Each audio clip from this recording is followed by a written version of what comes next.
No one making movies today makes them quite like Wes Anderson.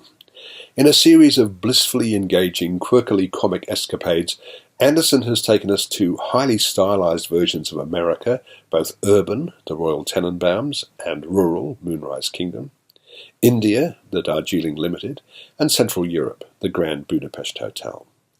He's also explored the world of Roald Dahl in Fantastic Mr. Fox, an exquisitely conceived animated film that suggested that the unique visions and methods of storytelling employed by Dahl and Anderson are not dissimilar. And now comes Isle of Dogs, Anderson's second foray into animation. Written in collaboration with his regular team, Roman Coppola, the son of Francis Ford, and Jason Schwartzman, Isle of Dogs unfolds in a mythical Japan a few years into the future.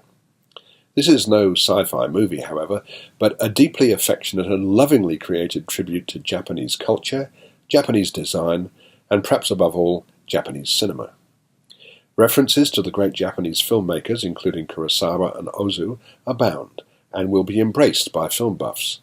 But these references will in no way inhibit the enjoyment of this cheerfully eccentric film for a wider audience.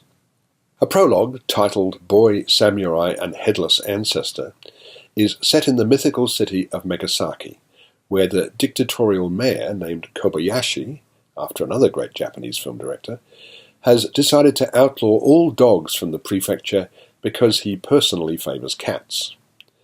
An epidemic of snout fever, real or imagined, among the canines is the excuse for banishing all dogs to Trash Island, so called because it's mainly used as a site for waste disposal. The first exile is Spots, Kobayashi's own guard dog and beloved pet of the despotic ruler's 12-year-old ward, Atari. Anderson has the Japanese human characters speak in their own language, with the occasional English translation. For example, the mayor, who looks not unlike Toshiro Mifune in the Kurosawa films, is voiced by Kunichi Nomura, who also collaborated on the story, and Atari by Koyu Rankin. The dogs are voiced by a stellar gallery of fine actors. Spots has the voice of Liev Schreiber, then there's Chief Bryan Cranston, a scruffy stray, Rex Edward Norton, Boss Bill Murray, King Bob Balaban, and Duke Jeff Goldblum.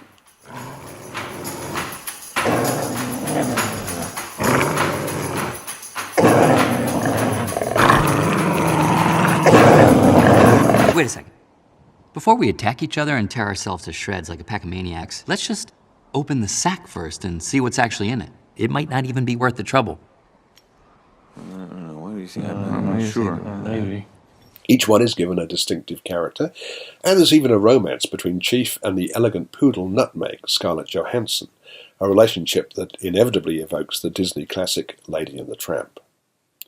One of my favourite hounds was Oracle, Tilda Swinton, a pug renowned for predicting the future. Thrown into the mix is a sort of detective story involving American exchange student Tracy, Greta Gerwig, and the fate of opposition candidate Watanabe, Akira Ito, whose science party is skeptical as to the source of snout fever. Yoko Ono, no less, provides the voice of Watanabe's research assistant, while Kobayashi's official interpreter is voiced by Frances McDormand.